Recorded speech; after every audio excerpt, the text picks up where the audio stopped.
个都就落了。客户反馈，只要和厨房里面的闸，就会跳单元里面的重闸，而且会伴有响声。我看老师刚走了。他又来，他说的，他给我催把的这样，他怕那啥，我也是害怕，我一下午都没敢出门，你知道呗？客户说，上个师傅是查到了这2根线出现了问题，只要一送电就会跳重闸，而且会有响声。那是不是这2根线短路了呢？我们来看一下到底是什么情况。他没给你电话，我说你这是老实，你知道吧？但是他砰家伙都冒火了都。什么时候出现的这样的情况？他停电的时候，停电了，你知道呗？俺这开着空调都好玩嘞。哦。他这整个小区是吧？就停电了，我听着，啪家伙，俺在那个我在那边睡觉嘞，我说咋哪响了？俺也不知道哪响了。俺一看那个重闸落了，知道吧？那边个重闸落了，重闸这边热了，也热了一个。从那咱也不懂，俺没敢找。人家有电了，俺这没电。所以说叫乌央来的又。他就给自打送不上，他把那2个都不也把送来，一送啪家伙又别打了。响是吧？响。他把那个线抽出来，他知不咋不知道的一按哟，他一事儿那个线都冒火了，啪。行。听客户的描述，应该是线路短路了。那我们这样厨房里面的设备全部拆掉，测量一下。那个插座没插，就一个抽油烟机，一个油烟机上插的嘞。这没事啊。他会跳下边的重闸吧？跳。也会跳下边的重闸的。下边的跳。他第一回那个师傅合上了，他一合把人家1楼的那个101那个都给人家都顶掉了。人家都顶掉了。使用指针表检测了一下，是火线单纯的对地有一点轻微的漏电，火线与零线没有问题。那我们使用摇表测量一下。没事啊。用摇表测量了一下火线与零线之间阻值无穷大，是没有问题的。那这样我们再测量一下火线与地线之间绝缘阻值。没事哦。这是这。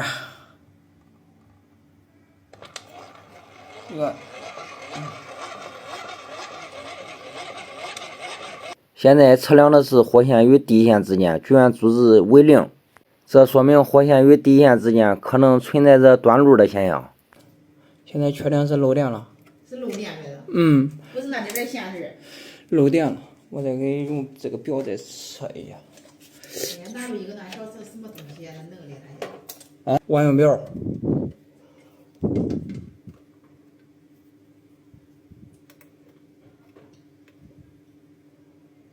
火线漏电，那就用摇表查吧。那个查不出来。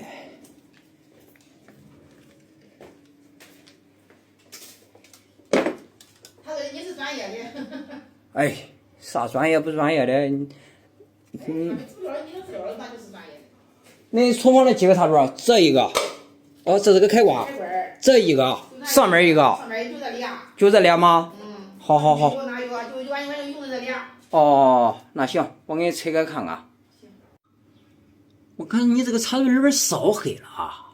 这样我们先拆开这一个插座，然后确认一下哪一个是取电盘位置的。动没啊？只要动就行。好，看是哪一段的事儿。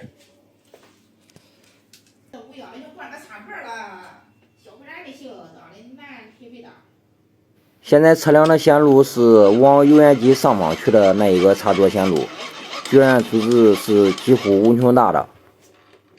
现在我们再测量一下往电盘上取的这一个线路。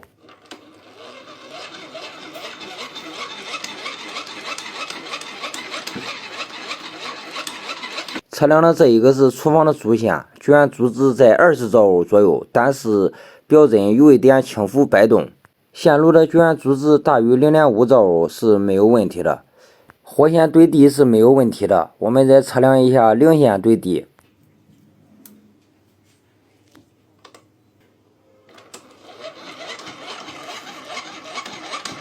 零线对地的阻值也是无穷大，这说明线路绝缘也是良好的。难道是插座出现了问题吗？我们来看一下这个插座。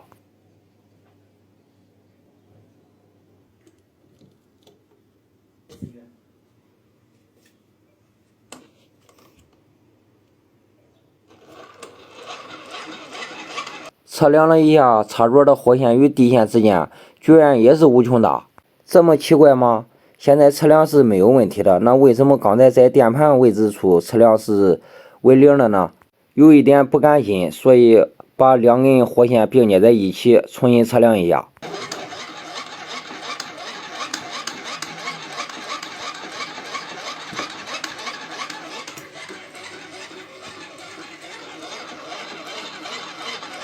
咋从没事儿，从那边再测一下子。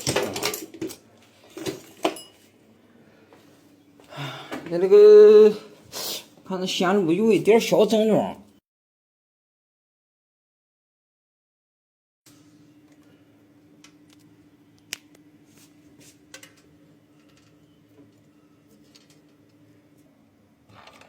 现在是奇了怪了，刚才在电盘位置处测量明明是0阻值，现在测量线路的绝缘阻值在30兆欧左右，居然是完全没有问题的。难道故障自己解除了吗？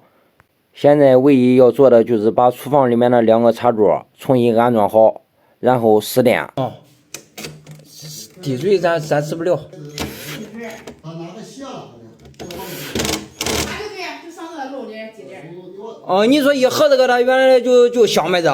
啊，一盒都就落了。确实吓了我一跳，而且还在冒烟。从刚才冒火的位置，我基本上可以确定了故障的位置。这是连连。嚯！哎。一会儿呗。